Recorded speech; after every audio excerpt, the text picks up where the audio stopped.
Well, welcome to day two, and a little good morning to you. Um, who am I? Well, I'm not Jean Valjean, but I just saw Les Mis, and we'll talk about Les Mis with respect to some environmental issues in that class. How do I make that connection? Well, it's sort of wild, but I do make it. Anyway, we garden at our house. Let me show you some of the gardening that we do. That's not my house, that's my neighbor's house, but we're going to take a little ride up my driveway. There's a narrow strip between my driveway and another neighbor who is behind that house. And we made a gigantic flower bed out of it.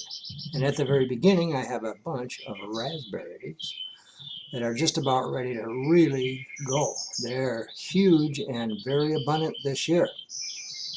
Um, We live on sands, but I covered this bed with good clay dirt from that I had trucked in so that it would hold water.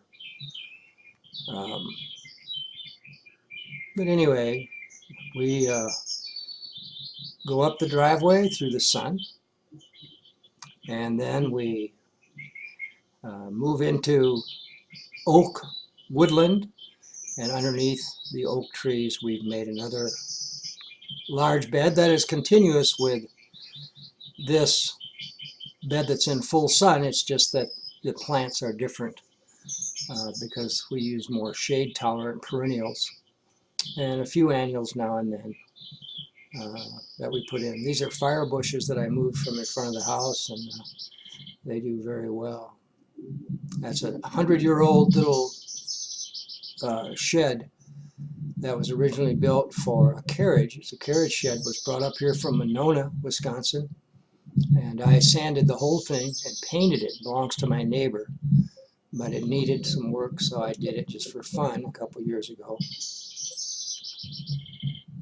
Anyway, thought you might like to see some of our gardens.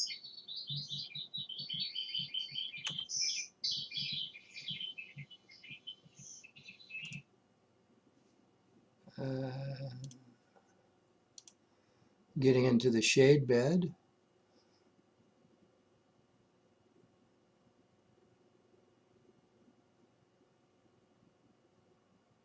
I'm playing this at half speed, so that may be why some of it's a little quiet and so forth. But this is our shade bed. And then behind the house, 1,000 feet through the woods, up the hill, down the hill, up the hill, down the hill, I have a hose strung to get to my garden.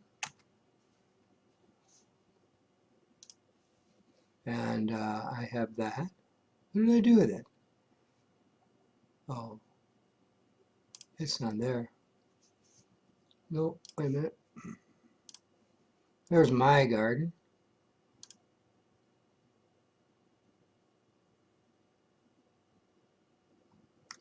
Tomatoes. I've picked about 30 gallons of beans off of those 2 rows of beans. I've got young corn coming up. I'm talking and saying something here. I might be climbing underneath the wire. Anyway, I have a large garden. I play with it. I have, this is not sweet corn, that's ornamental corn, Indian corn. And it's all crossed up. I crossed it all up with different things last year, so I get all kind of weird type ears. I have a couple hundred green peppers, about 50 tomatoes, about a dozen zucchini plants. I have lots of neighbors I have to feed, you know. Most of them don't have any open space for a garden. There's some new beans coming up. The old beans are playing out now.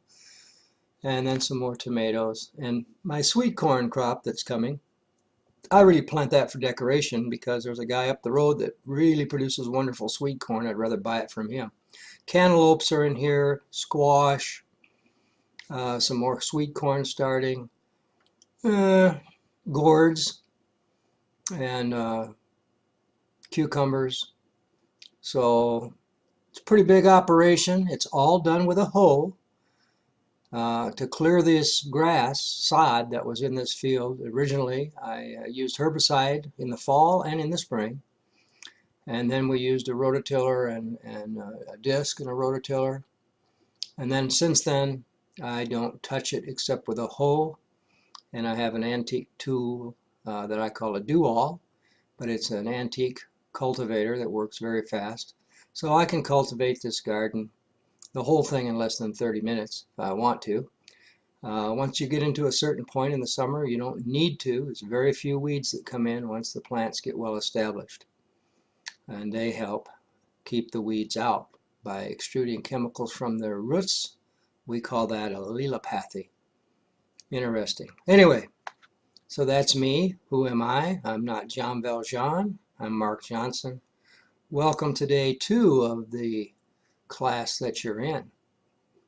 And for those who will see me face to face today, I'll see you at 1:30 and have some fun planned. Let's hope the technology works like it's supposed to. Great.